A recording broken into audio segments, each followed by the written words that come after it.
He's got running down the half guard. He reels it in at the 15. Cooper Kupp has the catch. The greatest D tackle ever right here. It's good. Mike Williams with the grab. Feeling fresh as hell. Chargers lead 29-28. The Trojans have won the Rose Bowl. There he goes. Kashmir Allen, 2 long receiving touchdowns, and now a kick return touchdown. This day belongs to Kaz. You're listening to the LA Football Podcast.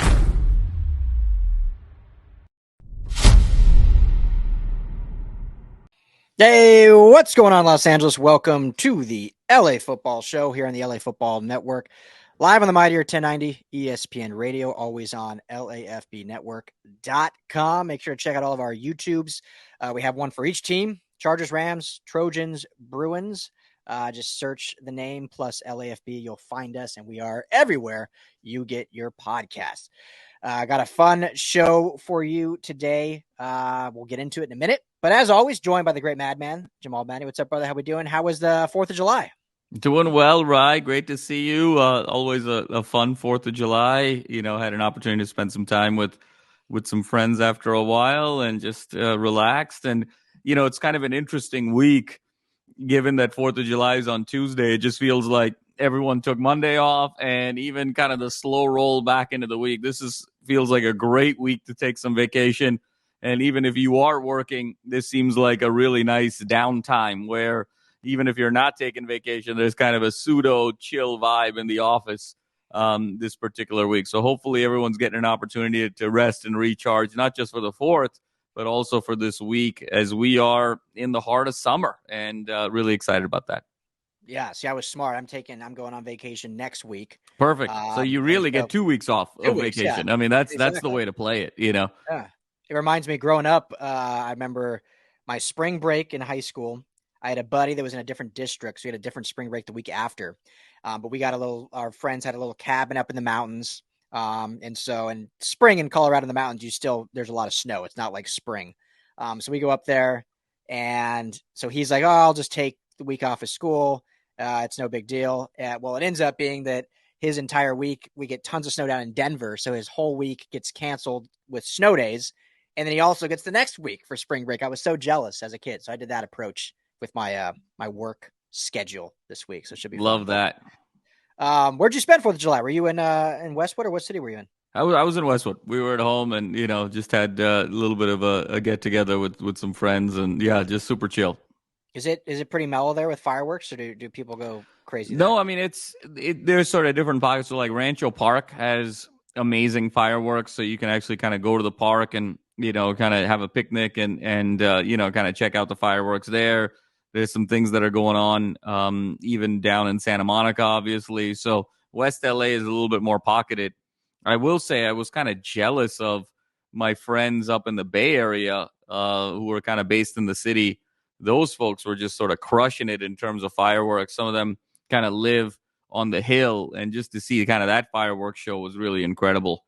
You know, in LA, though, what I will say is in West LA, the fireworks lasted probably, you know, the better part of the night. I mean, we were hearing fireworks up until midnight, you know, and they started around 7:00. So it was quite a busy and eventful evening. I missed most of that. I don't know what happened. My entire thing shut off. I was just talking fireworks. Yeah. Okay. But long story short, you said it's mellow in Westwood. I mean, it's you know, there's actually a lot going on. Okay. Because we went to West Covina to my sister-in-law's place, and it was like a war zone out there. It was pretty cool. Oh, wow. Yeah. You know, there were some people doing fireworks shows that it seemed like it was like the city put it on, because it was so impressive, the amount of fireworks they had and probably the money they spent. And then we went the night before on the 3rd. We went to Duarte, had like a city get together.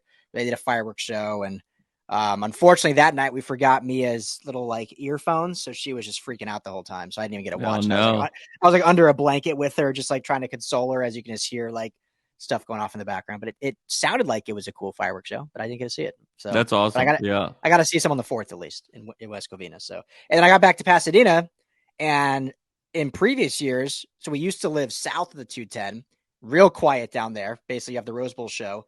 Now I live north of the 210, and you definitely get a lot more neighborhood fireworks up this way. So it's pretty loud all night. So I can relate to what you said. For sure, for sure. No, it's always a fun and festive atmosphere. You know, the fireworks, 4th of July, there's a vibe, and then there's kind of New Year's fireworks, there's a vibe. I remember one year, me and my wife were actually in Iceland for New Year's, and I will tell you, Reykjavik, Iceland, maybe has the greatest fireworks of any city in the world. I know everyone talks a lot about New York and Dubai and Singapore and Shanghai. I'll tell you, go into Reykjavik because folks can just, you kind of collect in the town square, and then folks had at it. They all had their own fireworks, and that went nonstop till about 4 or 5 in the morning. And it was just, it was some pretty epic sequences there. That was quite the experience. I'll never forget that.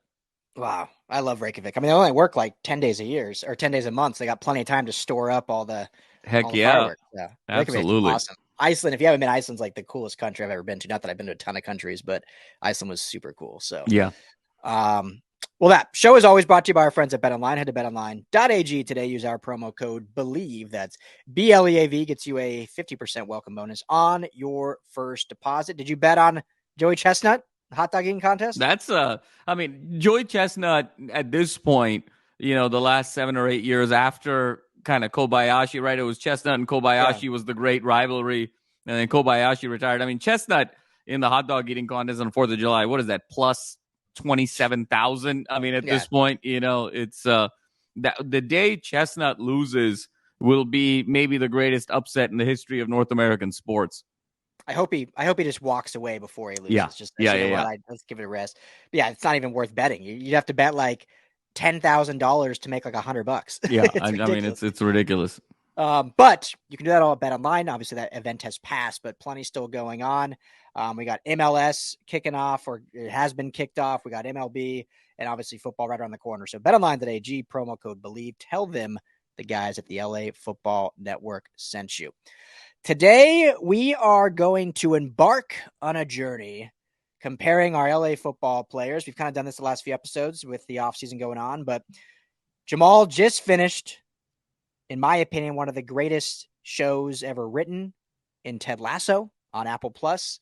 And so we're going to look at, instead of just going a team basis, we're going to go all of LA football, current players and coaches and staff, and who would play the main 11 characters. I'll read them here in just a minute. So we'll have a lot of fun doing that. But Jamal, got to ask you first, thoughts on the series overall, thoughts on the finale, because we haven't been able to talk about it much since you were catching up to finish. But now that you're done, we can finally kind of spill some tea about it. Oh, absolutely, Ryan. Obviously, just what a tremendous feel-good show. And I think it just came at such the right time in the world, with the pandemic and, folks needing to feel better about themselves, society, their communities, and all of that. And it was just the perfect, ingredient and just is the perfect medicine for all of that at this particular point in time. And just, made you kind of reaffirm your faith in people and in goodness. And it just was such a terrific show. I'm so happy they ended it after 3 seasons and, had that perfect kind of beginning, middle, and end story arc over the course where it didn't lag in any way, shape, or form. So in that regard, I just thought it was just such a marvelous show. I will say, having said all of that, the finale flatlined a little bit for me. I think there was really an opportunity to end the show in a very significantly epic way. I think there was really opportunities for the writers to, sort of dig deeper. And I think they played it way too safe. The writers almost felt like a team that was up 14 or 17 points in the fourth quarter, and they were playing not to lose rather than play to win. And so to me, you can't really screw up the finale because I think the writing was on the wall from the beginning of the 3rd season that Ted was going to go back to the States to be with his son. So there was an inevitable finality there. The moment they said this is the last season of the show, you knew that's how it was going to end. So you can't really screw that up.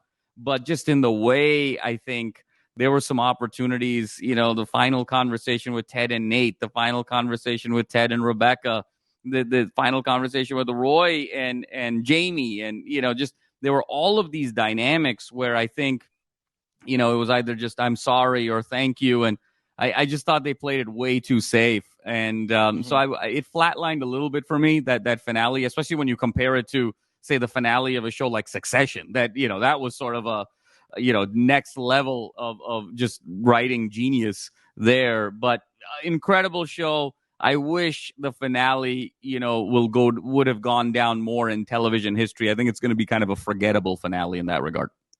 Yeah, I think a lot of people are on the same page as you. I saw when it was over, like that was kind of what most people were saying. I personally, I loved it. I thought the show in general did a very good job of staying real, and it didn't go over the top throughout all 3 seasons. And it was kind of like it hit home because it was very relatable, even though they're living in, these are multimillionaires playing soccer and it's over in England, a different state, but it was still very like relatable. And I thought the ending, in my opinion, was relatable in the sense that usually when stuff ends in real life, it's kind of non-monumental. It's like a goodbye here, a thank you here, a much love here. And, there's obviously those moments of opportunity to do that. But I just thought it was more realistic, I guess. But I agree. It would have been, I would have definitely not been opposed to had they taken some more risks on it. But for me, I was like, I kind of like the way it ended. I thought it was just, it's interesting. I mean, it speaks to kind of, how things end in real life. I do think that the ending was actually quite unrealistic, because I think that, Ted being the central figure of really creating this world, and everybody else stays in that world but him. I think that the truly realistic outcome would have been his son coming to England, and sort of being able to be a dad, but also be the coach. I think if you really think about life in a very practical way, in a very real way, that's probably the way it ends, rather than him kind of leaving this whole world behind, that everyone's still there. I mean, even Beard is still there. Beard wants to stay. So he goes and leaves that world to be with his son, which is incredible, but coaches his son playing soccer while, they're all playing soccer over here. He could have just as easily done that, staying in Europe. So, it's interesting. And I just thought that the last conversations were just too safe. The whole buildup about this whole interaction between Ted and Nate, it just felt like the whole 3rd season was a buildup to that final conversation. And there really wasn't a conversation. And when you talk about what Ted and Rebecca meant to each other over the course of the show, I mean, there was even some sexual tension there between the two of them. And so for it to sort of end so flat in terms of their last interaction, same thing with Jamie and Roy. It was actually Beard and Nate probably had the greatest conversation between the two. And I think introducing Ted's mom so late in the show, and I think took away from, the groundwork of the characters that were there from day one. So, that's sort of the film critic in me coming out a little bit. Incredible show, but it left me wanting more.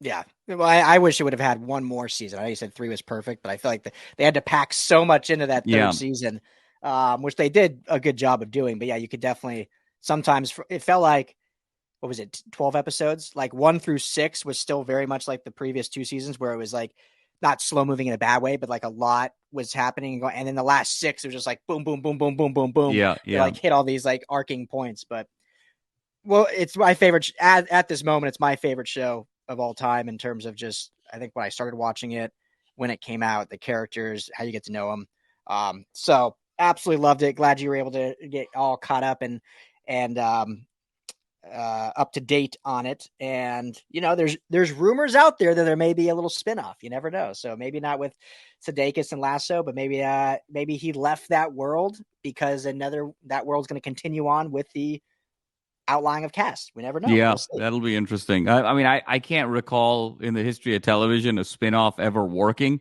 So, at the same time, we're sort of living in a world in Hollywood where originality has gone to die. And, right now it's all about ROI. And if there's a brand that works, a franchise that works in terms of ROI, the spreadsheet will say, go do a spinoff, even when creatively your creative instincts know that it's not going to work. So I hope there's no spinoff, but, there probably will be given where entertainment is today. Yeah. I'm trying to think if there has been a sitcom. I can think of like action and fantasy, like House of Dragon, I think had some success after Game of Thrones and stuff of that regard. But yeah, I can't think of like a sitcom that's had like a spinoff. I think the only successful spin-off sitcom, and you can argue whether it was a spin-off or not, was Frasier. Because Frasier was a spin-off of Cheers, and Frasier was an incredible show, iconic show. Kelsey Grammer was so phenomenal, but how much of his character stayed his character in Cheers? Like, it was there for maybe the first half season, and then it became kind of its own show. So I think, you could sort of argue now, the purist will say, well, was that truly a spinoff? And that's certainly open for debate. But outside of that, I can't really think of a spinoff that actually worked. Yeah, I can't think of many that are even like real that have happened. So if you can, let us know. Hit us up on Twitter at Ryan.LAFB, at LAFB Jams, or text us LAFB to 31032. But yeah, so let's jump into this. So we got 11 characters we're going to be diving through the next 40 or so minutes. Obviously, Ted Lasso, Beard, Roy Kent, Jamie Tartt, Nate the Great, Rebecca, Keeley, Trent Krim, the Independent, Sam Obasenya, Danny Rojas, and the dreaded Rupert. So should be fun.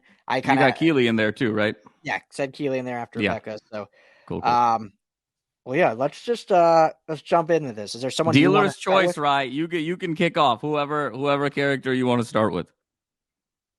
Let's go feel good vibes right off the bat. Let's start with our good friend Danny Rojas. What a tremendous character. I don't think he was introduced till the either late first season or even second season. I'm trying to remember back now. I'll just let you start and we can talk more about it. Danny Rojas, which LA football player would play Danny Rojas? What's interesting about Rojas's character is, obviously just like very charismatic, nice guy, the long flowing hair, and just the nicest guy in the world. But then, when he represented his country in Mexico, he became this totally different alter ego with the passion for, his nation, and just, then everything became, good versus evil, and everybody else was the enemy, and, just sort of a spectacular player on the field as well. And when I think of those elements in LA football, I think of Cooper Kupp, because I think that Cooper Kupp is one of those guys who's this incredibly nice guy, the long flowing hair.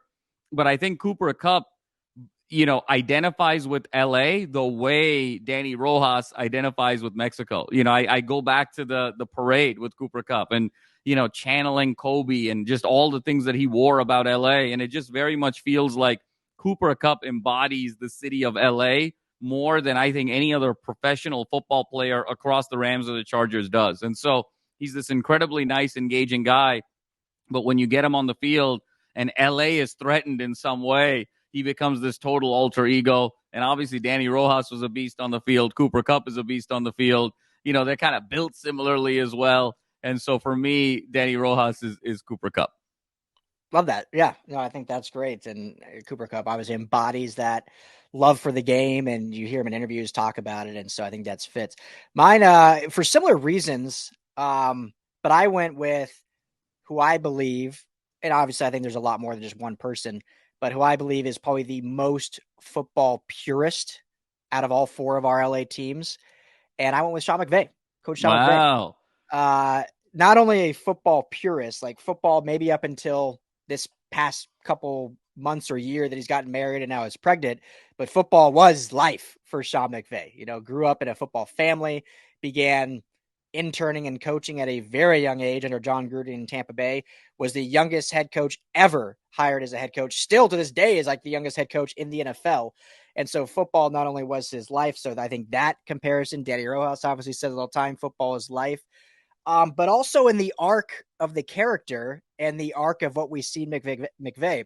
McVay comes into LA, is the wonder kid. So, I mean, obviously there's maybe that's where someone goes with Nate the Great's character, but he is the wonder kid in terms of football knowledge and offensive, and what he was able to turn around with the Rams from Jeff Fisher to just in 2 years go to the Super Bowl. Danny Rojas comes into the team and it's just this, this unbelievable talent that they needed to get to the next level. Rojas then in the second season hits the mascot and kills the dog and kind of goes into a dark place and just can't quite get out of it. He has the yips. Sean McVay last year, we saw all the injuries. No one died, thank God, but all the injuries, he kind of goes into this dark place. And he even said afterwards, it was a dark season. Didn't know if he wanted to continue coaching, fell out of love of the game. And then now, obviously, this is speculation because we're going into a new year, but it seems like McVay is out of that fog, getting back to what he's used to, having fun building a staff. They're going to have 33 rookies on the team, so a ton of youth around him. And Rojas kind of found that again later on throughout the series of being that just joy to be around in football. And it was everything that he wanted to do. And so Sean McVay's Danny Rojas for me. Oh, I love that. Oh, man. And I think the character arc is so spot on, Ryan. You know, what's interesting is, and I, you know, the way you illustrated the story is so perfect. I think with Rojas, the getting out of the dark place into the light required a lot of trust with his teammates, required a lot of trust with Ted, you know, and just you could tell that there were moments there where, you know, you had to sort of put your arm around him and sort of lean in. And I wonder if Sean McVay has done that, you know, and I think that there's sort of this interesting narrative with McVay where he almost pretends like nothing bothers him and he's always just there for other people and never really there for himself. And then you always get the last couple seasons, you've gotten these reports in the offseason where he's so close to quitting. He's so at the edge. And I worry sometimes about McVay that he doesn't take enough time to be honest with himself. Like you hear these stories of, you know, he's so close to quitting. And then 48 hours later, he's like, I'm ready to coach next year. And it's like, really? Like you made that determination in 48 hours? Like, don't you want to take a couple weeks? Don't you really want to kind of get deeper and figure out, do you really want to do this? And so I love the parallels with Rojas and it fits so well with McVay. I worry a little bit about McVay if he hasn't done the work that Rojas did in the show and with those around him to get out of that place. And whether it's just a scotch tape and glue situation and he's still sort of avoiding the real issues that are going on in terms of what he wants in his life. I hope he gets there. Yeah, I mean, we talked about that a lot, Jamal, back when it was still unknown if he was going to retire. Is like, if he doesn't, like, he needs to have full clarity and full commitment, or it's just going to keep cropping up after every loss or after every tough time. Like, you have to have full clarity that this is what and Ryan, I'll be honest with you, I don't know if he's there yet. You know, I think I don't know if I'm convinced that, you know, he's saying all the right things. It's sort of easy to say all the right things in June and July and sort of be refreshed again, but I don't know if he's done the work. And I don't know if there's anything that's really happened where if the Rams go in a funk this season, lose 3 in a row, those conversations don't come back. And so I think that's going to be a fascinating storyline this year with the Rams. And obviously you and I are going to be all over it. And so I'm really looking forward to seeing how that plays out. Yeah, absolutely. So, all right, moving down the list, let's go Sam Obisanya, one of my favorite characters. I mean, they're all great, but he's one of my favorite characters. Just the charm. He opens his own restaurant, which has always been kind of a dream of mine behind the scenes. So who you got for good old Sam? Yeah, you know, when you think about Sam Obisanya, you think about the guy that kind of has it all, right? I mean, he's got the looks, he's got the charisma. You know, there's all of these. I mean, even Rebecca and him have their soiree, and, you know, all these sort of girls all think he's very handsome. He's polite. He's engaging. He's an absolute beast on the field. I mean, he's basically the next in line to be the captain. He kind of comes, you see sort of the raw talent. And then early in season 1, it needs to be harnessed. And then he's this star that not only everybody from AFC Richmond wants and needs, but, you know, his home country wants him. And he's this sort of mega icon in many ways, but still maintaining a sense of humility. And to me, when you look at LA football, I mean, it's Caleb Williams, right? I mean, when you look at the guy who's kind of got it all in terms of talent, in terms of looks, in terms of charisma, in terms of endorsements, it's Caleb Williams. And also, when you see the high school tape of Caleb, when you saw the flashes at Oklahoma, you know, and he came to USC with Lincoln Riley, you said, hey, there's something here for sure. But is he going to kind of take that next step and be the face of college football? Remember, Kirk Herbstreit 18 months ago said Caleb Williams is going to be the next face of college football. And Sam Obisanya, in many ways, was the face of AFC Richmond and the, you know, their play on the field in so many different ways. So, for me, the parallels between Caleb and Sam were pretty spot on. And so, you know, I saw a lot of CW13 in Mr. Obisanya. Yeah, I mean, that's great. The charisma, absolutely, and the talent and on the field play certainly matches that, and kind of the future arc they leave you with of what Sam's going to go on to do, and obviously we know what Caleb has the ability to go on and do. Again, I went very similar, just different player, but I had same exact kind of conversation and why, and I went with Justin Herbert for basically everything you just said. Like, it's kind of like, Sam's a little more soft spoken, kind of like leads by example, just a very genuine human being. Herbert certainly puts that face on with the media, with the community. He's just much more soft spoken, kind of keeps to himself, but does the right things, says the right things.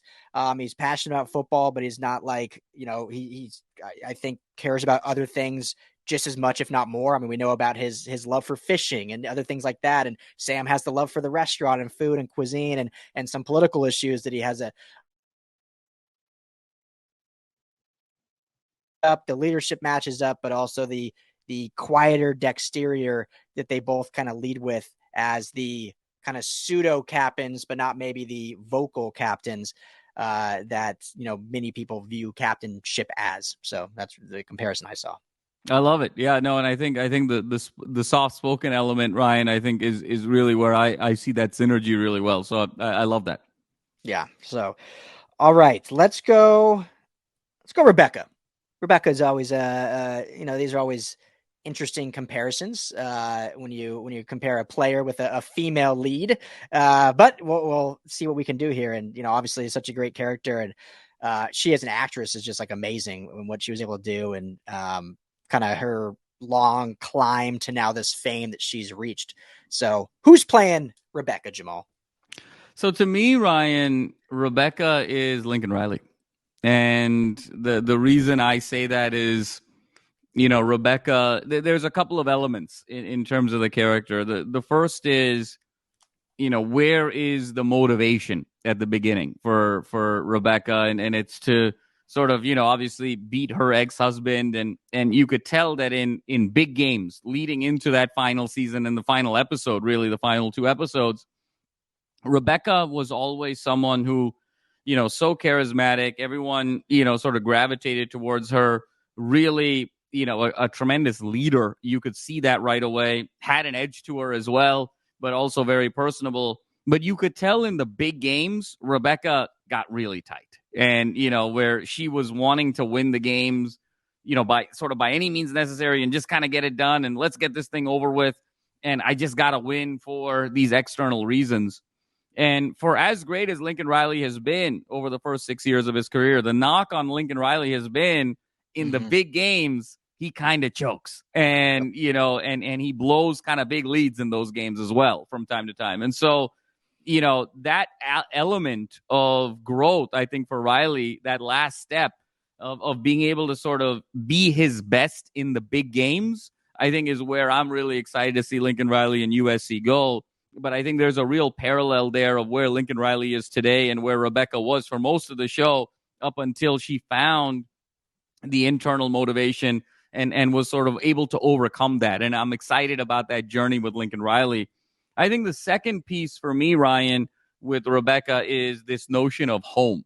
She has the final conversation with Ted and says, look, it's really important for you to go home to be with your son. And it's really important for me now to understand that this is my home and stay with my home and with my family. And I think that's going to be the next sort of conversation around Lincoln Riley, right? I mean, is he just the hired gun that SC brought out the checkbook for? And when that Cowboys job opens up or when that preeminent NFL job opens up, does he leave to go there, to be with McVay and to be with LaFleur and to be with sort of his peers? Or does he treat USC as home? And is this a place where he can sort of anchor for the next 8, 10, 12 years and really build a legacy and a family and a community and, a sense of history? And so to me, that is also the other fascinating dimension with Lincoln Riley is, his ability to sort of manage his nerves in the big moments, and then how he sort of thinks about home and his place moving forward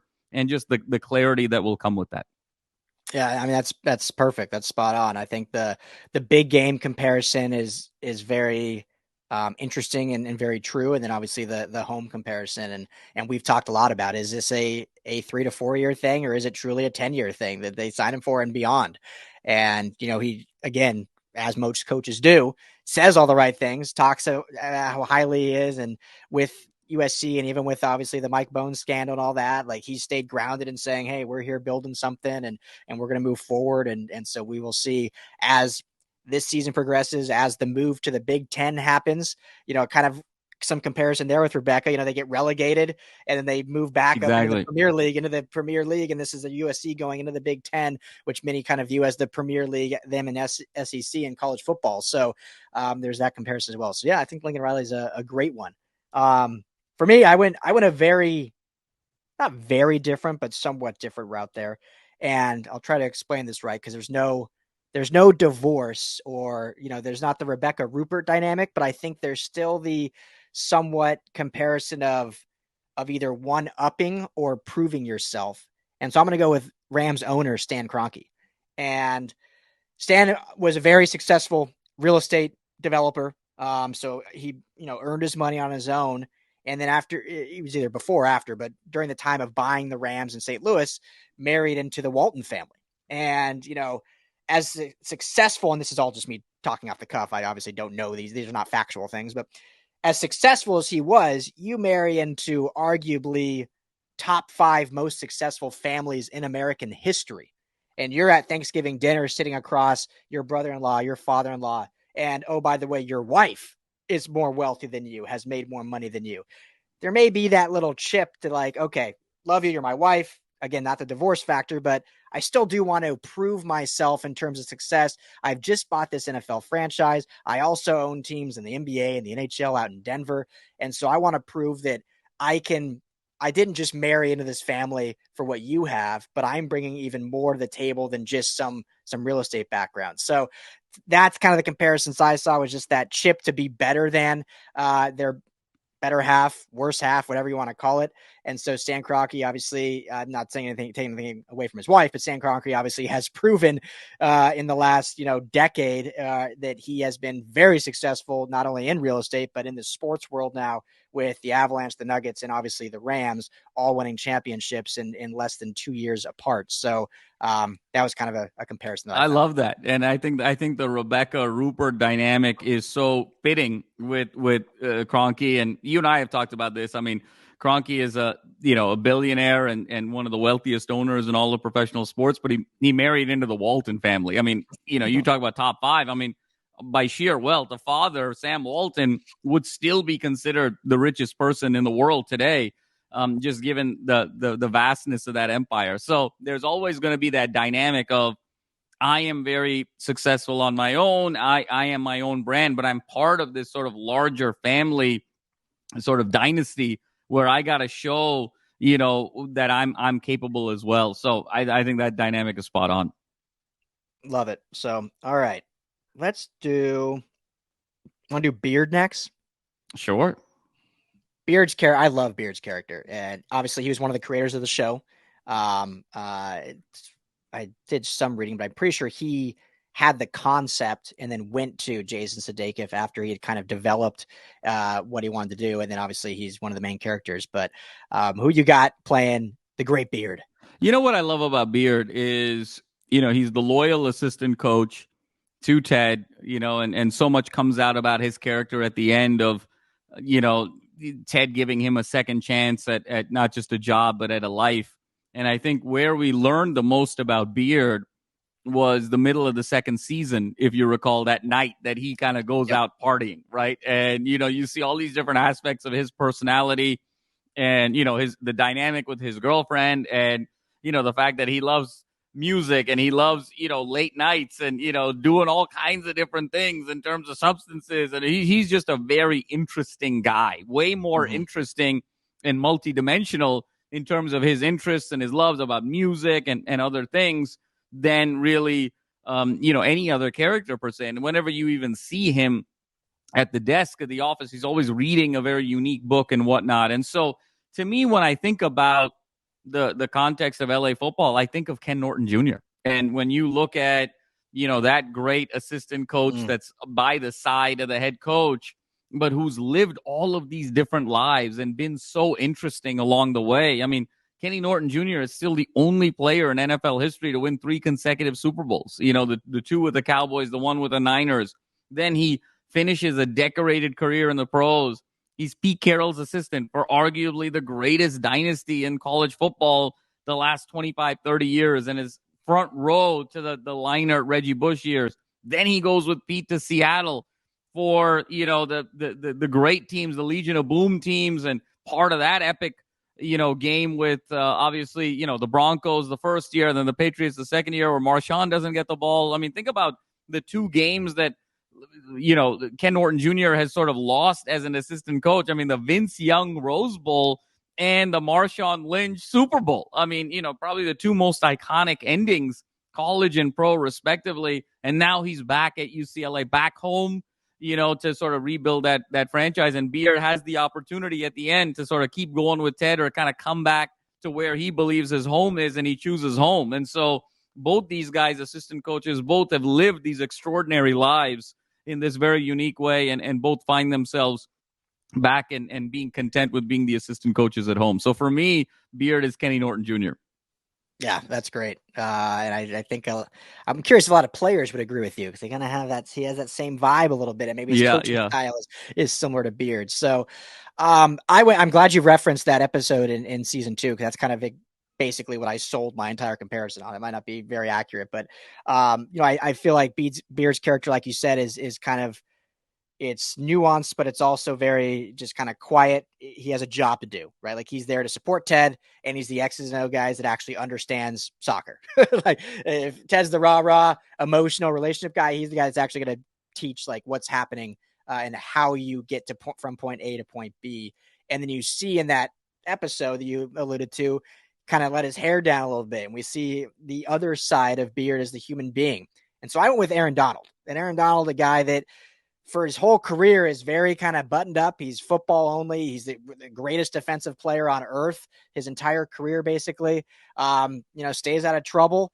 And then there was that, after they won the Super Bowl, all of a sudden we saw the human Aaron Donald, the shirt off at the parade. We saw him courtside drunk at the Laker game. He was on one of the, I can't remember which one, but one on the late night shows. I can't remember if it was James Corden show or one of those, but couldn't even really talk. He was slurring his words because he'd just been partying all day and all night, as rightfully so, after winning the Super Bowl. So a loose comparison, but basically 2 guys that have a job to do, take their job very seriously, do their job very, very well. But then we saw another side of them in a short instance, and then they got back to doing things by the book right after. But that's kind of where I got the Beard and AD. Beard and AD. I love that. Beard and AD. You know, it's so interesting that, you know, for me, I don't know if their characters line up, you know, quite that way. But if you took one night of Beard and one night of Aaron Donald, those are mirror images of each other, to your point. Yeah. I mean, that episode in season 2 of Beard just partying it up, and then you look at Aaron Donald the night after the Rams win the Super Bowl, I think it's the same night. I mean, you know, those are mirror images of each other. And so I love that comparison. And I think that's the beauty of, you know, comparing sports and entertainment, because the comparison could last years and decades. The comparison could last one night or a few hours, and it all just comes down to lens and perspective. And so love that, right? You know, those 2 nights, man, oh man, those were both benders. Yeah. Basically an entire night made or entire comparison made just on one evening, but we'll take it. All right, let's go. I want to save the big 4. I've struggled with these next 2. Okay, well, let's do Keeley next. Keeley, what a fun character at the show. The actress absolutely kills it, and kind of, she stays the same through all 3 seasons, but also has very like big ebbs and flows. But it's not like her character changes. I think sometimes what happens in television is you see a character like totally shift who they are. Obviously, sometimes that's on purpose, like we saw with Nate. But hers is very like the same, but obviously just her career path and stuff kind of changed. So who you got with Keeley? So for this one, Ryan, Keeley to me is Sean McVay. And the reason I say that is, you know, Keeley is this person who over the course of the show that everyone either sort of wants to be with or, you know, wants to sort of be associated with. When you think about Keeley, obviously Jamie and Roy are sort of fighting for her love. Even Nate kissed her, you know, in earlier in the show. Rebecca obviously wants to be her friend. Ted wants to be her friend. Even the other assistant coaches, they all want to sort of be around her. She's someone who I think is looked at as a star and sort of a celebrity and someone who, really holds a lot of gravitas. And to all of your earlier points, that was Sean McVay, given his resume. And I think over the course of the show, it's really all about how Keely is trying to balance her life. And, she's with the team. And then, the second season is all about her career and kind of going off on her own with her own PR firm and navigating and dealing with those challenges, but then also dealing and navigating with the challenges of love and having, her personal life, her professional life, in harmonious synchronicity in a way where she can still be who she is, but also sort of bring these dimensions along the way. And I think that's, to our earlier point, Ryan, I mean, that's the journey that Sean McVay is on. Sean McVay is someone who everyone, sort of aspires to be in the coaching community. And when you think about NFL intellect and just football acumen and all of these things. And I think, to your point, he's still kind of the same guy where he's like, I love football, but now I'm married. Now I'm going to have a kid. Now I'm a little bit older. I've seen, what's happened to, family, the John Grudens and other members of my family who have burnt out. And so how can I sort of stay the same, but balance my life and kind of go on this journey and find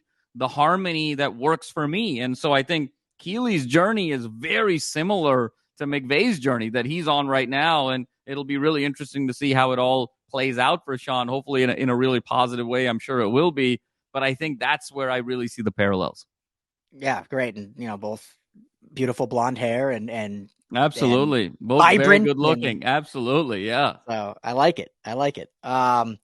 So for me, when I see Keely, I see someone that, and it again, kind of ebbs and flows, but in the beginning, she's her own woman, but she's kind of right in the shadows of who she's with. She starts out with Jamie Tartt, and she's kind of like, oh, she's Jamie Tartt's girlfriend. Like, she does her own thing, but Jamie Tartt's girlfriend. Then she meets Rebecca. They become best friends. She's working with Rebecca and the team. She's doing her own thing. The team love her, but she's still kind of in the shadow of Rebecca, ownership, AFC Richmond, so on down the line. Well, then she branches out on her own and does her own thing. And so for me, I see USC receiver Brendan Rice. Oh, Up until probably that, and it's a stretch, but we'll see if we can get there. Up until that Tulane game, maybe even the Notre Dame game, Brendan Rice has always, and he probably always will be, but has always been in the shadow of his father, Jerry Rice. Obviously, when you're the son of the greatest receiver of all time, it's going to be a tough shadow to get out of. But he was always seen as like, okay, here's a kid that has talent. He's from his father. He transferred from Colorado, but he hasn't made a name for himself yet. This is his dad's name. He's on the field because of his dad. Let's see if he gets there. Well, then he has those two games, and he branches out and finally kind of breaks through that scene of like, no, I'm Brendan Rice, not Jerry Rice. I'm my own person, my own player. I'm going to play with my own style and pizzazz and gravitas. And so this will be the year where it will be like Keely's own PR firm that she starts. This is Brendan Rice's year to prove that he is his own player, his own receiver. We've talked a lot about who's going to be the star receiver on this team, Jamal. Is it going to be Dorian Singer who transferred in? Is it going to be Mario Williams who transferred in? It could be Brendan Rice. The way he ended last season, Brendan Rice could be the star on this team. And so this is his Keely moment to seize the moment, do his own thing, and take the lead on this receiver room. So very stretched, if you will, but that's the comparison. Oh, I love that. No, I think that's so well said, Ryan, in terms of, stepping out of the shadow. And I think that's certainly an element of Keely's character that she's stepped out of that shadow. And I think Brendan Rice has always been Jerry Rice's son. And I would argue up until the Tulane game. I mean, I think, and up until the Tulane game, A, Brendan Rice was Jerry Rice's son. And B, Brendan Rice didn't have a very good season up until that Tulane game. So, it wasn't helping either, in terms of him being able to break out of that shadow. And then just the way he performed in that game and just, that first half in particular, and just, the whole game and the way he went up for the ball and his catch radius, his sort of command of the defense and just, bodying up corners and then the speed. I mean, he just sort of owned the field in a way that you just hadn't seen before. And so, can he step into his own this season in a very significant way? I mean, Ryan, what's so interesting is, when you talk about stepping out of the shadow, let's not forget that USC Stanford game, the first kind of televised game of the year last year. Who was on the sideline? It was Ronnie Lott and Jerry Rice. I mean, Jerry Rice got more airtime in the USC Stanford game than Brendan Rice did, so to and your Emmett point, Smith on the other side. and Emmett Smith on the other side. I mean, my God, that was just a decorated sideline. My geez. But, that was, such a symbolic moment there to your point of, can he now step out of the shadows? So I love that element. I mean, Rye, you are really finding the corners of the room here in terms of dimensions. I mean, my God, this is just really bringing the noise, Mr. Dairu. I got to write. Maybe my dream, Jamal, is to write a screenplay. Like that's one of my dreams. Oh man, that's the next one, man. That's what we're gonna do after LAFB. Here we go. That's right. Yeah. Well, we already have planned for LFB. We want to launch like our own like kind of documentary production for LA football because there's so many untold stories. So obviously we'll be involved in that, and I think you and I both have such a love for film and even documentary film, and there's so many great LA football athletes. So anyway, that's but that will be coming soon, folks. So be on the lookout for that. All right, let's do Trent Crimm, the Independent. Jamal, I love Trent Crimm's character. Again, I kind of went on a stretch on this comparison, but I think I had some fun with it. I'm really curious to see what you did because Crimm's character is such a defining character, but such an interesting character that the real transition he makes through all 3 seasons. So who you got? Yeah, I think, when I think of Crimm, I still think of the journey, and that's kind of been the lens in which I've sort of compared these characters, not necessarily in some cases, it's sort of a smack, hey, this person is this person today in this shape or form. And in other cases, it's the gradient. It's the journey of that they're going on. And for me, Trent was someone who was an outsider. He was a skeptic. He was someone who sort of challenged the way AFC Richmond was doing things. And then kind of got an insider's view, that third season, and then kind of slowly became one of them and became part of the community. And I think that the journey that Trent Crimm has completed is the journey that I think Gavin Newsom is on. I think Trent Crimm is Gavin Newsom in terms of the ethos of LA football.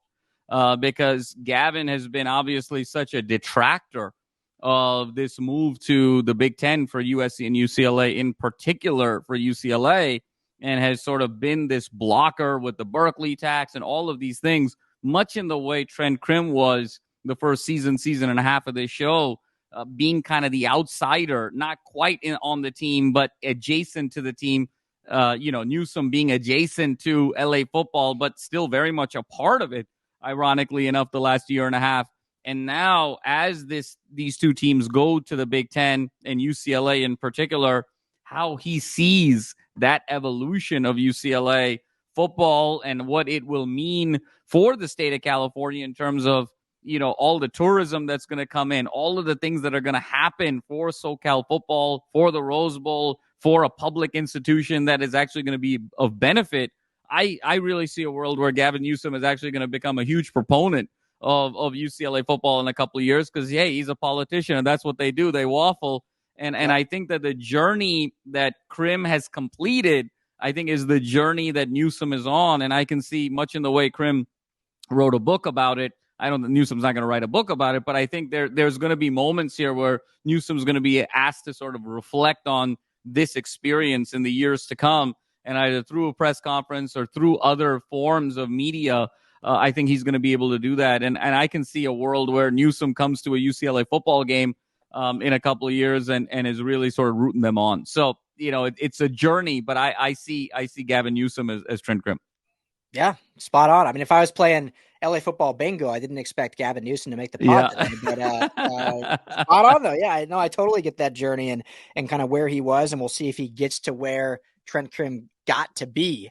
But certainly could be. And like you said, he's a politician, so I fully expect him to get there because he lost and now he knows to stay afloat. He's going to have to flip sides and welcome the change with open arms. So for me, I went a deep level, but also very surface level, if that makes sense. So Trent Crimm's character, everything you just said, I'll just reiterate basically that he kind of starts off on this journey of, skeptic and then becomes a part of the culture, if you will.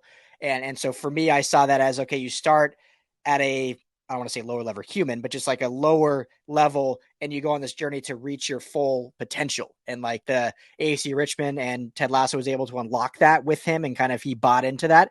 And so for me, I see someone else from up north.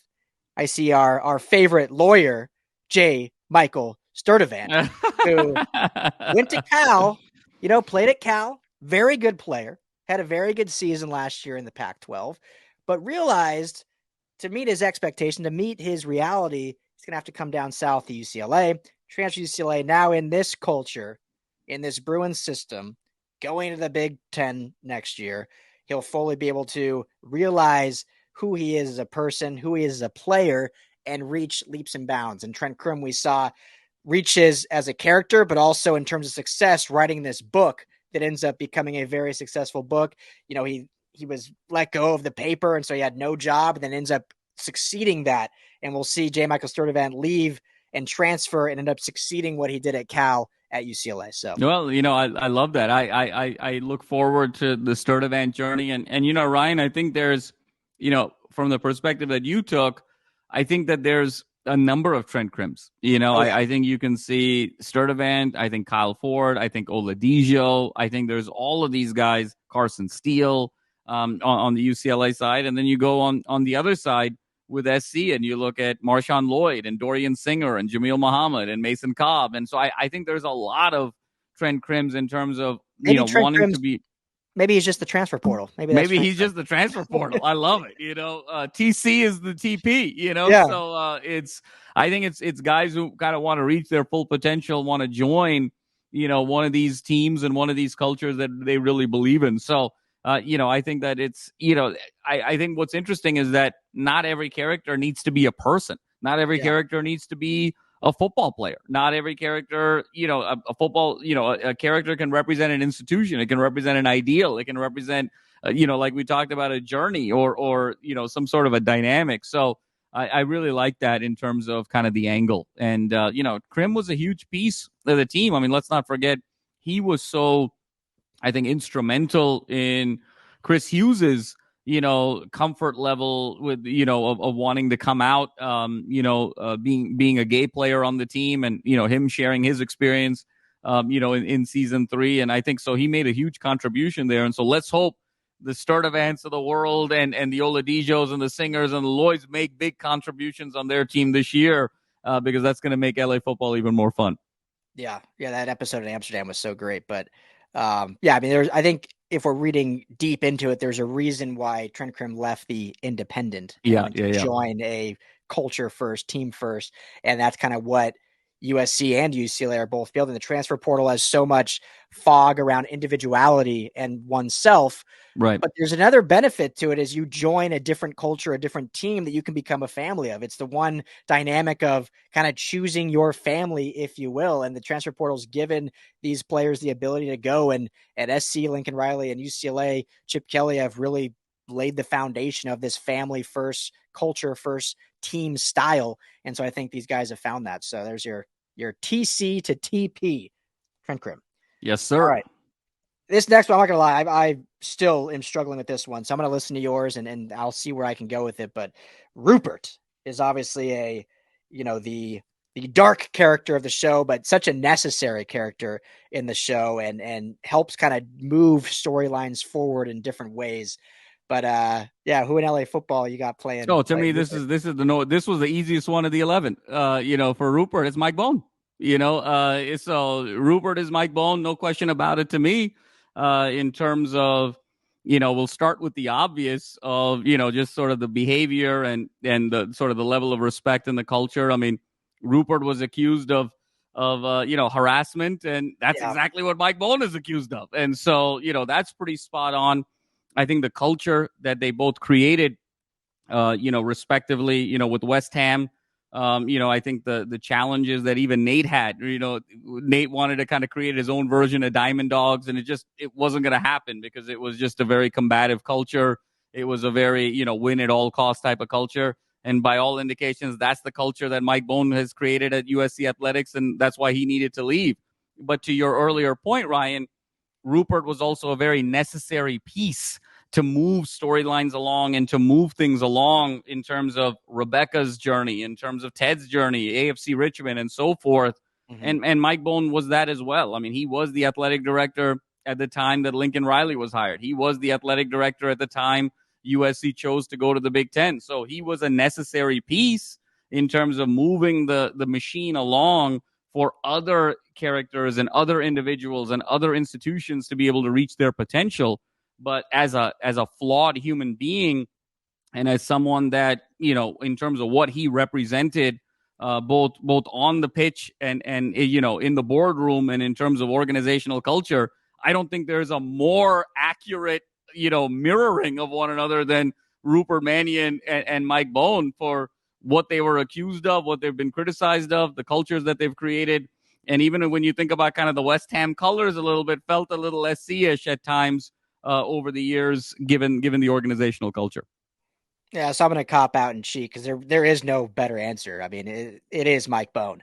And I'll just add to it, though, for my time. And I think that the other comparison you can make is to the public eye, Rupert had it all. Yeah. To the public eye. Like he had his AFC Richmond team. He ended up leaving Rebecca, leaving that, bought a new team in West Ham. Everyone, when he was at pubs, drinks were on him. Everyone wanted to be around him. He was a guy that had it all figured out, that reached the pinnacle of success in terms of club ownership, in terms of business savviness. And that was Mike Bohn up until this. I mean, the public eye didn't know about what was going on at Cincinnati and his previous stops. The public eye thought everything at USC was all because of what we saw in the Big Ten move and NIL stuff starting to grow and bringing in Lincoln Riley and all this, that everything was just absolutely going on without a hitch, even myself included. I mean, I was like, USC is fully back in terms of getting over these dumb, stupid, bad things going on. And little do we know, behind the scenes, that was not the case. And that's the same thing with Rupert. Obviously, us as the viewer see behind the scenes all the time in the TV shows. We don't get to see that in real life, but now we're seeing it come to fold with Mike Bohn. So yeah, there is no other answer for who plays Rupert. No, absolutely right. You said it best of behind the veil. And I think that, in front of the veil, there's a totally different picture that we had, which is why it was so shocking what we heard from Mike Bohn in USC the last, about a month or so ago. And now what was actually behind the veil was a completely different story. And so I think it's sort of, at least in my case, it's kind of fitting that for me, Rebecca was Lincoln Riley, because to me, that dynamic of kind of the Riley Bohn dynamic of Rebecca kind of overcoming Rupert and just kind of being her own person, and sort of defining success by her terms and what means, what it means to her, I think is the same journey that Lincoln Riley's on. Now it's like, look, I got nothing to do with Mike Bohn. I said what I had to say politically to just kind of get it out of the way. But, this is all on me now, and Lincoln Riley is the most powerful person at USC. I mean, there is no athletic director. There's no sense that there's going to be an athletic director at USC, for the immediate future. He's not only the most powerful person in USC athletics, he's the most powerful person on the football team. He was the most powerful person on the basketball team. He was the one who was there recruiting Bronny James, not Andy Enfield. He's the most powerful guy in the university. I mean, Carol Foltz, one of her 4 moonshots for the university is for athletics to be back. I mean, what does that tell you? At the president of the university. So it's all on Lincoln Riley. He has carte blanche here. And so now he's going to define success the way he wants to. And much the way Rebecca, gave 49% of the team to the people, because she is defining success the way she wants to. She has total ownership. She has total authority. And so I think the Rupert Mike Bohn element is so spot on, because even their partners, to me, I think that dynamic is very similar as well. Yeah, I love that came full circle. Because it's so spot on and so true and so well said. So, well done, my friend. All right, we got the final 4 here. Final 4. Let's go Nate the Great to start.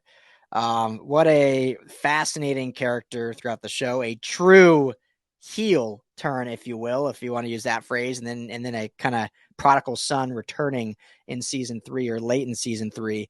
But just such a interesting, well-written, well-acted character. Who you got playing Nate the Great? Ryan, for me, the story of Nate is one of, an untapped genius, right? I mean, sort of an overlooked genius who, has so much there, and then kind of gets the opportunity, gets the platform to shine, and then kind of supercharges ahead of that platform and maybe gets ahead of himself as well. Like the pace of, his career exploding got too fast and got too much out in front of him. He kind of lost sight of who he was a little bit, and now finds himself back at Richmond at a place where now he's comfortable. He knows what he's capable of, but he also knows what he's not capable of. And now he can sort of really thrive in an environment where it sort of meets all of his needs. And so there's sort of this arc. It's sort of this parabola. He starts as sort of an unknown, and then he sort of explodes as the wonderkin, and then, now comes back down to earth, but hopefully set up for long-term success. And for me, in the ethos of LA football, it's Chip Kelley. And when you think about the genius, the untapped genius that Chip Kelley was at a place like New Hampshire, and starting a new offense that sort of changed the game, and the true kind of X's and O's genius. And then he gets on with Oregon and kind of gets the platform and races out in terms of revolutionizing the sport in much the way Nate kind of became the darling of the league, and then kind of took that and supercharged it to the next level with the Niners, with the Eagles. But the success got too far out in front of him. And, he was no longer driving the train. The train was driving him, and he struggled. He struggled as a person. He didn't really know who he was. And, there were moments with Nate where I think he wanted to be more empathetic, but couldn't be, and didn't know if that was really what the definition of success was, or he could be empathetic and still be successful, and sort of lost sight a little bit of who he really was. And he was trying to play a role a little bit more. And I think that was kind of Chip's experience in the NFL, where the things that sort of worked for him to be this genius and this guy, this innovator that was sort of recognized for changing the game, it's not working. And he didn't really know who he was. And now he comes back to UCLA the way Nate comes back to AFC Richmond, and he picked UCLA over the likes of a Florida because he realized he wants to be in an environment that's more than just about athletics. It's books and ball. It's in a place where it's not just this sort of the piranha of media that's going to sort of dissect his every move, where he can sort of be secluded a little bit. He can be more than just a football coach, and he can sort of be in an environment where he knows what worked back then. He also knows what didn't work, and now he can sort of thrive for success with that area under the curve. And I think that's what Nate is. He knew what didn't work, what worked, and now I think he's set up for success as Roy's, sort of top assistant with Beard, and can really grow. And I think eventually, if there was sort of a spinoff, I see Nate eventually taking over for Roy as the head coach of AFC Richmond as he's sort of grown up. And so to me, that journey just feels so Chip Kelley. Yeah, that's great. It's spot on, and broken down, and just kind of as you said, the parabola of where his career went and now where he is. And I truly believe, I think me and you both do, that Chip will finish his career at UCLA. Absolutely. I think when it's said and done, he'll either retire as UCLA head coach, or when his time comes in at UCLA, he won't coach elsewhere. So I think that's a perfect comparison of finding your home and coming back to it in a way. And so for me, I went similar in a sense of that parabola of a career, much shorter in a sense. But I went with Cam Akers, running back for the Rams. Wow. A guy that, was drafted. And so there's obviously some expectations, but similar to like an unknown, you're coming to the NFL as a rookie, similar to how Nate is all of a sudden, the equipment manager, and then Ted kind of brings him up to like assistant coach, the unknown. And then you see those flashes in that rookie and second season of some brilliance that he had at Florida State. And like Nate had the great, all the plays that he came up with, and you see the wonderkid and the smarts there. And then last year, there's that super weird where Cam Akers is just off the team, just gone, just like Nate leaves. Nate's gone, obviously different reasons. Nate kind of reaches a different pinnacle of going and becoming a head coach somewhere, whereas Cam Akers just kind of ends up in the doghouse of Sean McVay, or just decides that he thought he was worth more touches, or thought he could do more somewhere else. Like Nate thought he could do more at West Ham or at another place because he wasn't letting his wings fly at AFC Richmond, and Cam Akers felt that he wasn't really letting himself fly with the Rams. And then come to find out, there wasn't a market out there to trade him. There wasn't a change that he could do on his own. So he needed to kind of come back and recenter himself and see that the Rams were his home. And I think the last comparison I'll make, Jamal, is when Nate comes home, and this is kind of to your point in the very beginning of the show when we were talking about Ted Lasso, I think there was a lot of expectation that there'd be kind of this grand coming back of Nate. Like he'd take over either as head coach or he'd get this big, huge scene with Ted of this makeup. And again, I'm not saying that it couldn't have done that, but the way the show goes is it's very just like, all right, we forgive each other. Now let's get back to work. And I think that's kind of like what happened with Cam Akers is he may not be this star now because all of a sudden he's back in good graces, but he's back. He's running back for the Rams. He's going to play this year. And it could be, he's gone the next year. It could be, it happens again. But as far as what we know, ending with Ted Lasso is Nate's back. He's an assistant coach. He's back in good graces going into 2023. We know Cam's back. It's a crowded running back room. It's going to be an open competition, but he has a job. He has a roster spot. And what will he achieve is kind of up to him and up to where he feels comfortable with. So those were kind of how I saw them kind of intertwining in a way. No, I love it, Ryan. And I think, it's with Nate, it's all about the journey and, where he started, where he peaked, where he ended. And so I think it's that journey we can see in a lot of different players. And, sometimes the nature of pro football and pro sports today is, you come on, as gangbusters, there's so much hype. And, the media has a lot to do with this. We hype guys up and, the expectations are through the roof. And then if those expectations are not met, even by a little bit, those guys get torn down, ripped to shreds.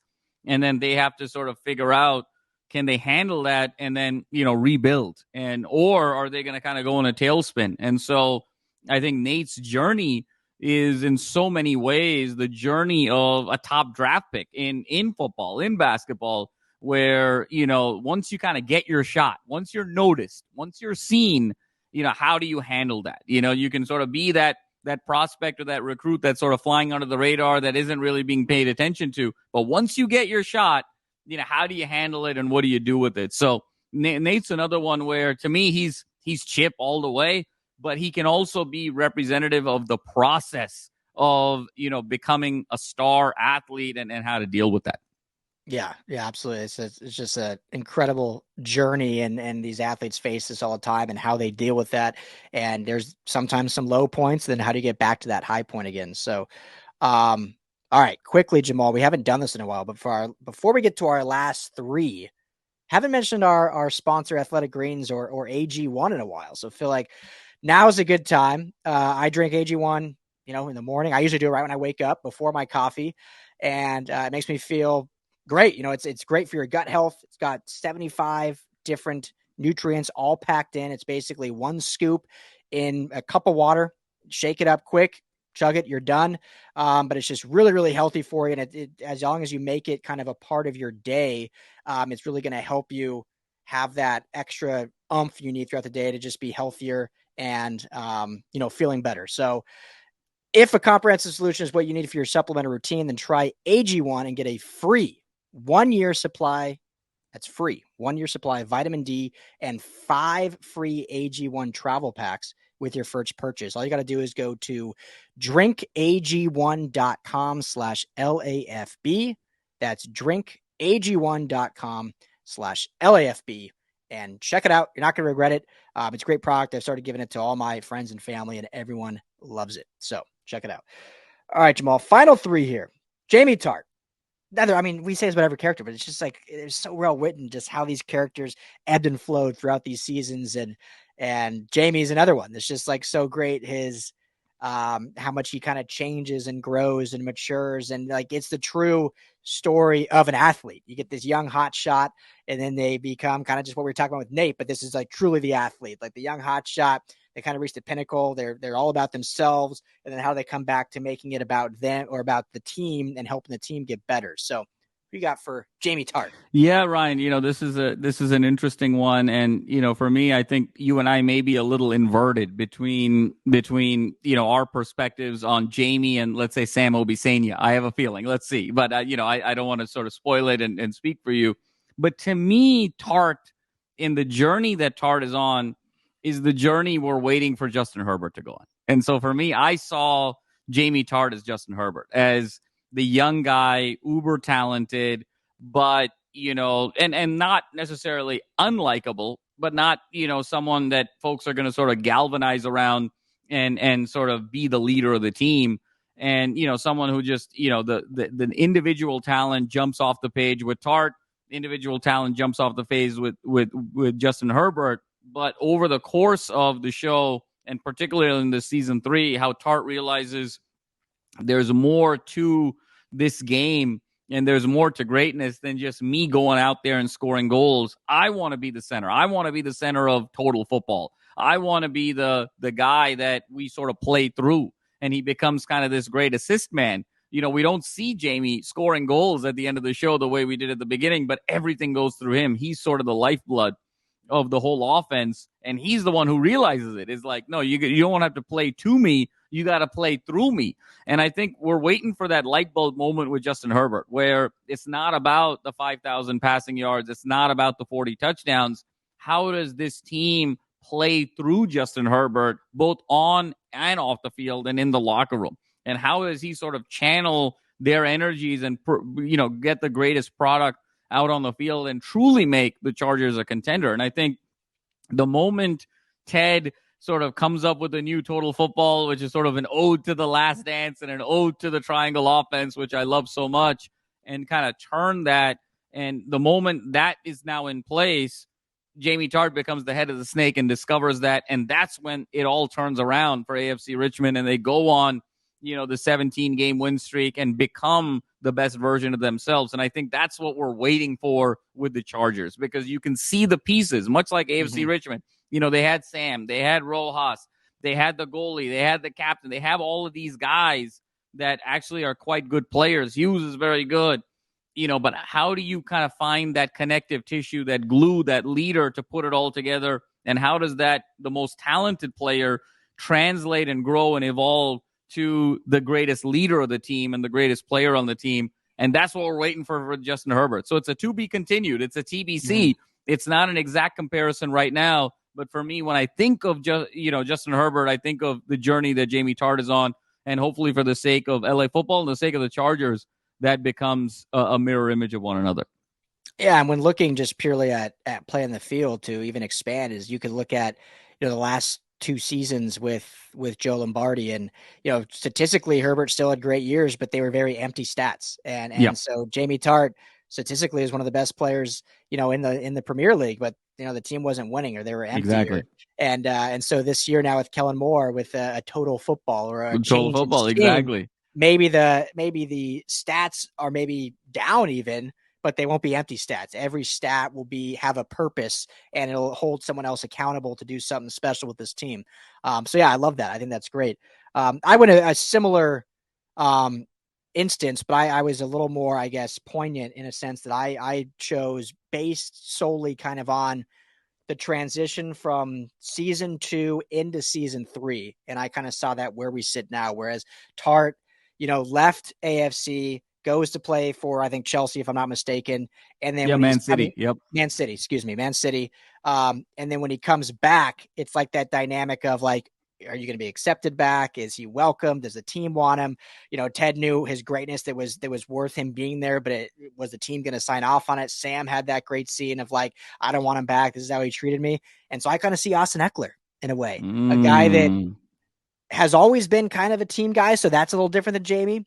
But all of a sudden, this offset became a very me guy. And, this is obviously a different scenario. This is football, and running backs have a short shelf life. So I don't want to talk like I'm talking down or bad on Austin Ekeler. But just the facts was kind of looking out for himself. Here's the numbers I've put up. Here's where I rank within running backs. Here's where my salary ranks within running backs. Very kind of me. I want to be traded. Let me look what else is out there and see where I can go. Well, the grass wasn't greener on the other side. He didn't actually leave like Jamie Tartt, but the thought and the process and the searching was out there. Well, now he's back for at least one more year. And how is the team going to fully accept him? I mean, I think they will, but that's kind of the play I'm getting at is he going to be seen as a team player? Is he going to be seen as a future cog in this Kellen Moore system? Because the talent is there and the ability is there to run this system very well, but he may not be the centerpiece of it anymore. he's going to be sharing the load with other running backs. The ball is going to go through him, not to him, as much as it did in the Joe Lombardi system. So I see it kind of like that as a guy that somewhat theoretically left. Now he's back. How will the team accept him? How will he appreciate his new role in this new system? And will it elevate his game to a sense of maybe not statistically, but to a sense of, okay, it's working. We're winning. I'm here to stay. I'm a Charger for life. Yeah, no, Ryan, I love that. That may be my favorite sort of analogy of yours to this point. And what's so interesting is that, I think the leaving and coming back dynamic really sort of hits it home for me. And what's interesting is that Jamie went from a me guy to a we guy. He was a me guy. He left. He comes back as a we guy. Ekeler right now, fairly or unfairly, was a we guy, sort of left this offseason, and he's come back as a me guy. And so, that transition to go from we to me and vice versa, is going to be really interesting to see how the team adopts him. And I think that how will he be able to sort of handle the role? What's interesting is that Jamie wanted it. He saw it and said, you got to play through me. Is Ekeler going to sort of be in that play as a decoy and sort of play through guy? Is that really going to come from Ekeler, or is that going to be imposed upon him because Kellen Moore is going to say this is the better way for us to win? And Ekeler is going to be sort of a friction against that because he wants to get paid and he wants to have sort of long-term, financial security. So really interesting nuance there about the Ekeler dynamic. And I think the one thing that's really a parallel is Ekeler's the one guy who could wreck this whole season for the Chargers. Like if Ekeler isn't right mentally and aligned with what needs to be done, and he hasn't kind of come to peace with his offseason and his age and his position and where that sits in the market, Ekeler's a guy who could kind of wreck the chemistry. And especially when Herbert is still young and we're still looking for Herbert to have that sort of Jamie Tartt-like evolution to be the leader, and he's not quite there yet. Can Ekeler kind of be actually in many ways the saboteur of the Chargers this year? If Ekeler was if Herbert was 28, 29, 30 years old and the already established leader of the team, you wouldn't be worried about it. If Ekeler is going into a Tom Brady, Peyton Manning type of situation, you'd be like, look, those guys are going to keep him in check. I'm not worried about it. But Herbert being kind of the first season version of Jamie Tartt to a certain extent, is that going to be enough? Are they going to have enough leadership in that locker room to be able to overcome that? Or is Ekeler going to have to get benched, and will that create a distraction? Or, how is that really going to play out? So I think the Herbert Ekeler dynamic, it's a little, each one of them is actually a little bit of Jamie Tartt, and how it all sort of shakes out is, I think, going to define the Chargers in 2023. And I think that's what's going to be so exciting.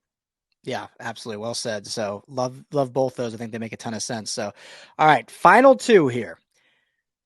Arguably my favorite character of the show, Roy Kent. The actor was one of the writers of the show and kind of ended up auditioning himself for Roy Kent after writing the character, feeling that it was him.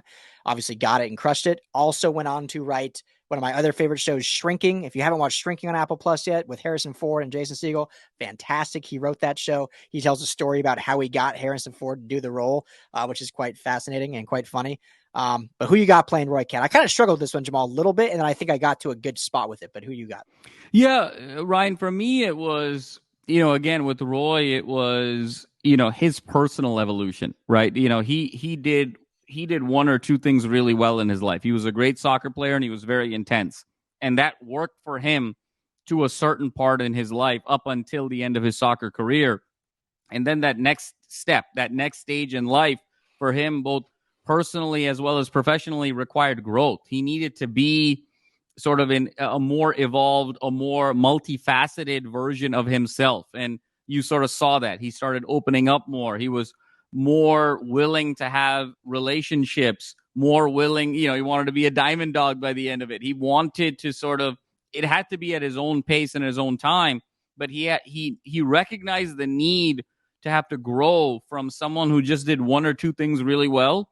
And those one or two things came easy to him at an early part in his life, to needing to do 7 or 8 or 9 things well, even though those other things may not come that easy, in order for him to be really fulfilled, both personally as well as professionally.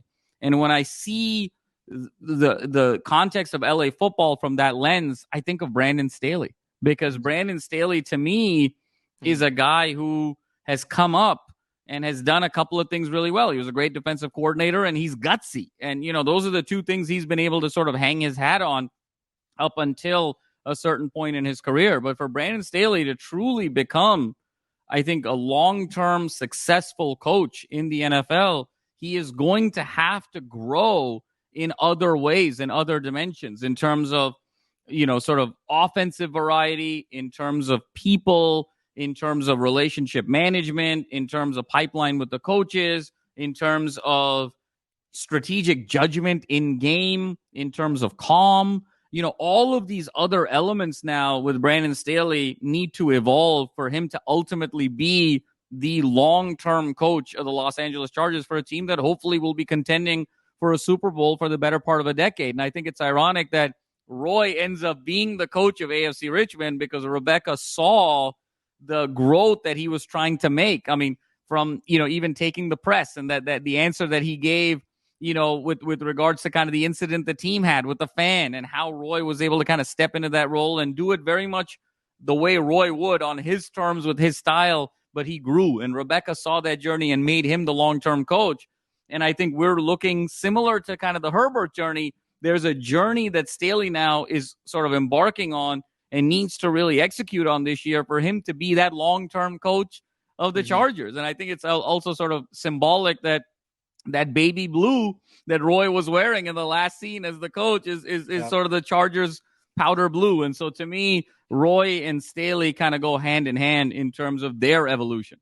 Yeah, I love that. I think that's probably the best one. I went back and forth a lot with this one, and the player I chose, I'll say after I went with the kind of the same direction you went with the growth. It's kind of where I went, but I started off, the easy one to me was Matthew Stafford, because it's like, here's a guy that was peak of the game, first overall pick, was kind of the face, maybe never the face of the league. Like Roy Kent wasn't necessarily the face, but definitely one of the star faces.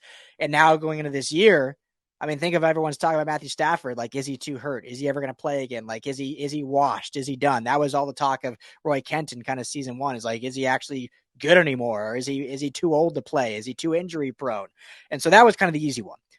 But I ended up going with kind of the evolution, like you did, of this needing to grow from good/great to like GOAT status, if you will. And I went with Caleb Williams. And I went with him because here's a guy that everyone is singing the praises to right now. It is hard to find anyone criticizing Caleb Williams, which rightfully so. I mean, the kid's been unbelievable. He's great off the field. He's charismatic. You can say everything good about him, which is true. So I'm not sitting here I'm not going to start tearing the guy down. But there are aspects in his game that, in order to live up to those comparisons of Patrick Mahomes, right, wrong, and different, there are little things that we've talked about that are going to need to improve. Maybe a little bit of pocket presence, maybe a little bit of the deep ball touch, some little nuances here that do need to be improved upon in order to truly reach the next level of greatness. I think he's going to be good no matter what. He's already there. He's already a great, great college quarterback, and I think he could end today and still be a good NFL quarterback.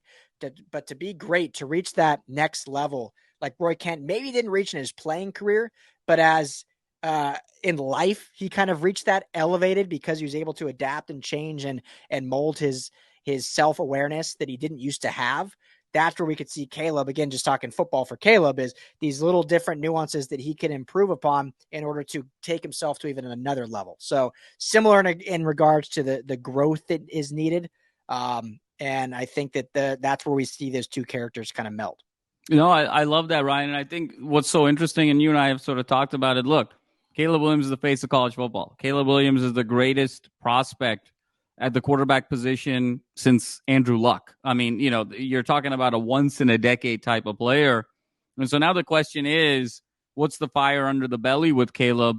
And how much is he willing to put the work in for that final 5%, 3%, 1%, the way Roy Kent was willing to put in the work for his life? And, with Caleb, so much of it is, the Pareto rule, right? The Pareto rule is essentially saying that, look, in 20% of the effort, you can get 80% of the results, right? But it's that last 20% of results requires 80% of the effort. But I think Caleb is an even more extreme version of the Pareto principle, where he's it's like 95-5. I think like 95% of Caleb's effort now this year moving forward is going to have to go into that final 5% of performance. You and I talked about downfield accuracy. You and I talked about, making sure that he's decisive in the pocket and isn't kind of turning it into a sandlot street game and getting into some bad habits. So how much he's willing to kind of, I think, take on the mindset of Roy Kent to sort of improve going into 23, I think is going to be the dominant storyline for USC, because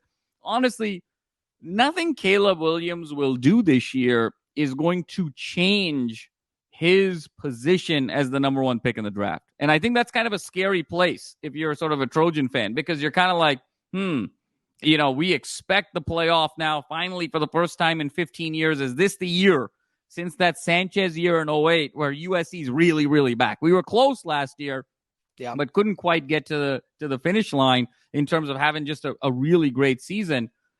Caleb could chill this year. SC goes 9-3. He's still the number one pick in the draft. And that's sort of the scary place, is how much is he willing to sort of put in that attention to detail and that time to put together really an incredible season, despite having won the Heisman, despite being kind of the unanimous number one pick and really going into it. So it's going to be Caleb's fire under the belly and his willingness to go for that extra step, that extra percent, 3%, 5%, that's going to be the defining moment and the defining narrative for USC in 23.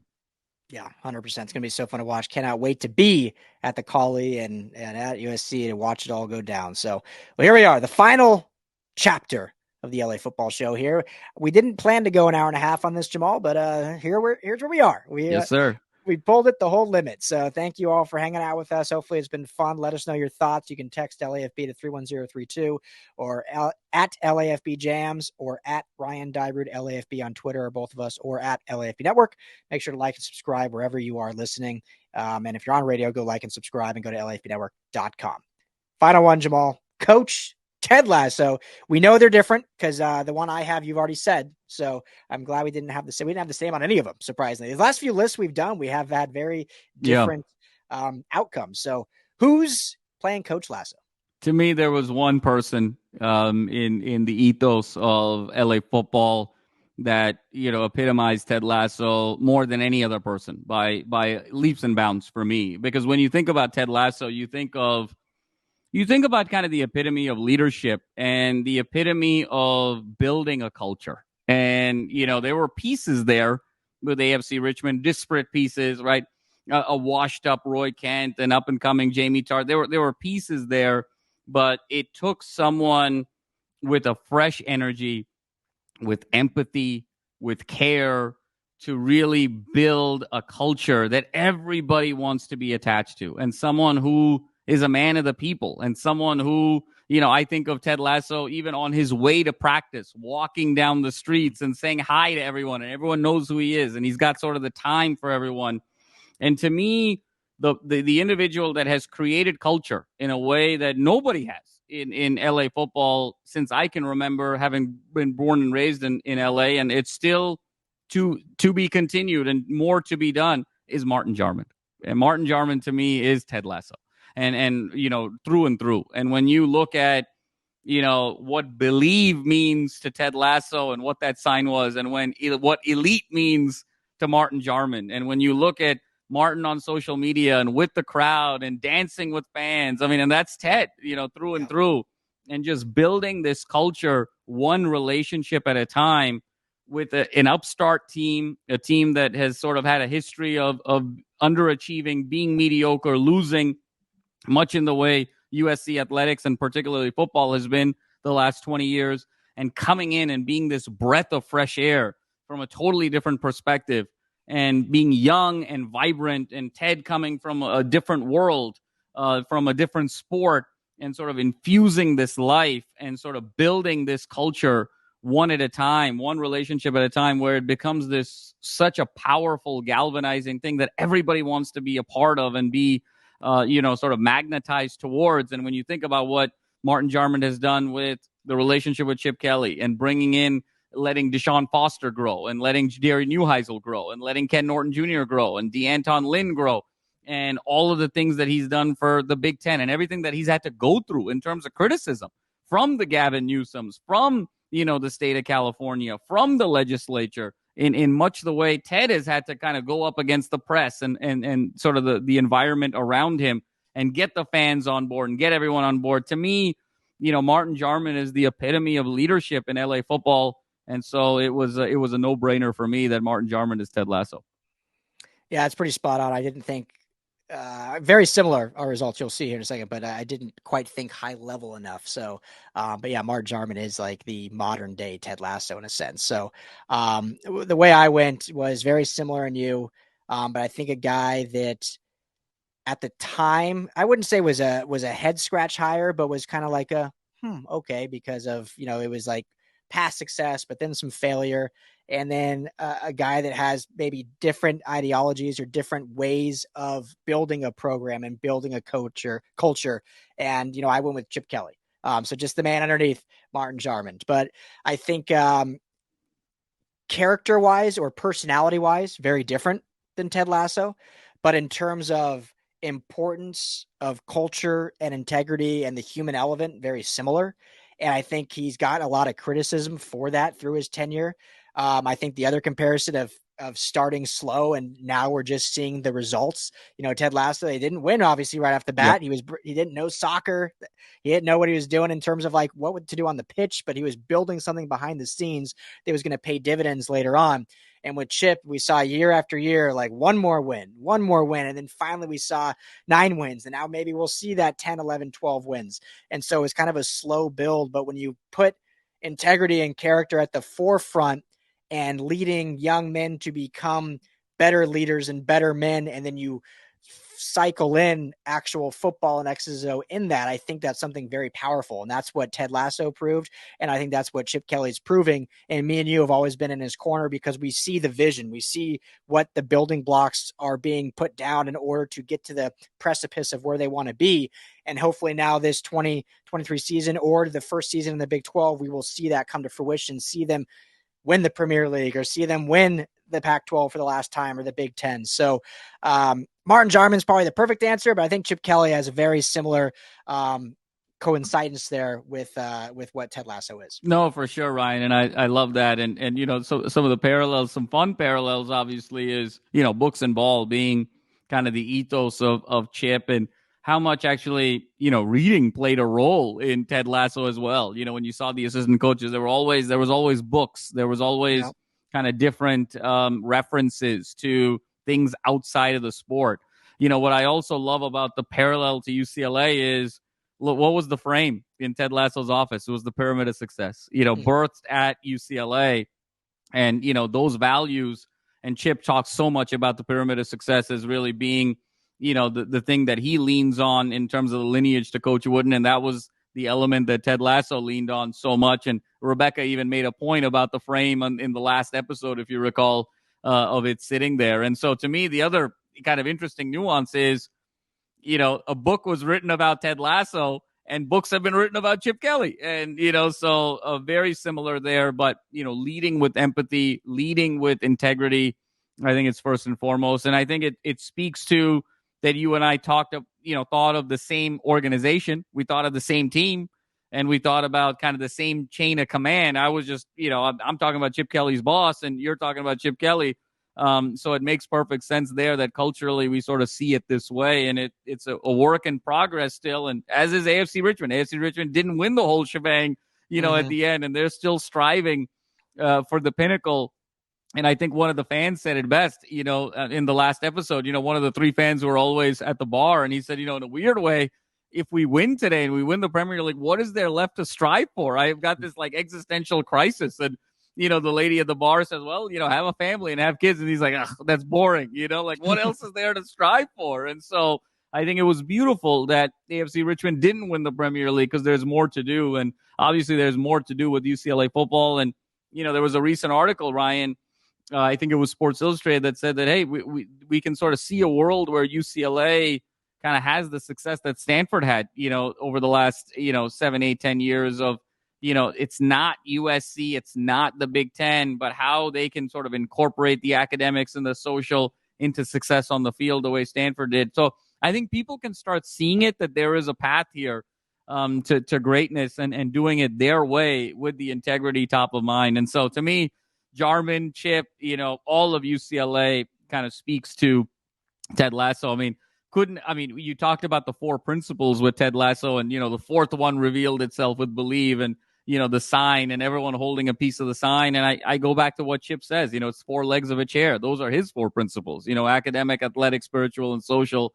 The parallels are pretty significant. To me, he feels very Martin Jarman because of personality, but you can make the argument either way with Chip as well in terms of values. So we got there. There we go. We got there. There you have it. The LA football Ted Lasso extravaganza. Let us know how we did. Hit us up. Ryan Dyer at LAFB, LAFB Jams. Text LAFB to 31032. Thank you all. Thank you, Jamal. That was a lot of fun. Hour and a half. Thank you all on radio for hanging out with us. Make sure to go like and subscribe on podcast or YouTube or LAFBnetwork.com. Everyone have a fantastic weekend. We'll be back next week. Be well. Be safe. This is the LA Football Show. Talk to you all soon.